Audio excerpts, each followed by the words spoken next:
Welcome to the Banker Lamp. Please enjoy the video. In this video, I will explain how to set up a drawing tablet on a laptop. First, carefully unbox your new drawing tablet and confirm all parts are included, such as the stylus and cables. Next, connect the tablet to your laptop. Most tablets use a USB cable, but some offer Bluetooth for wireless convenience.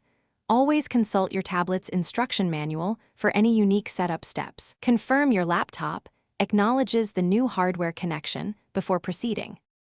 Once connected, the next crucial step is installing the correct drivers.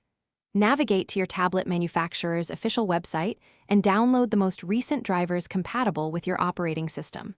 Before installation, it is highly recommended to temporarily disable any antivirus software and close all open drawing applications.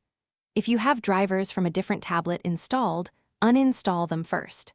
Then, run the installer, following the simple on-screen instructions, and restart your computer after completion.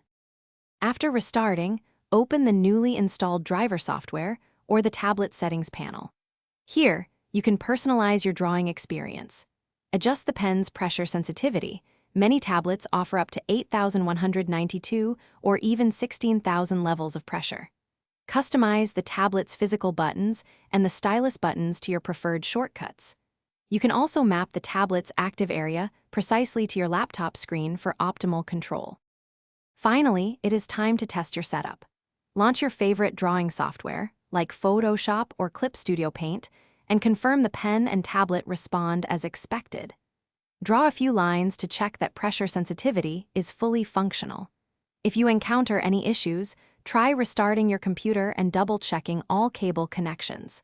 For Windows users, ensure Windows Ink is enabled in your system settings, as this is often required for full pressure sensitivity in many applications. Thanks for watching. If this was helpful, leave a like and consider subscribing. See you next time.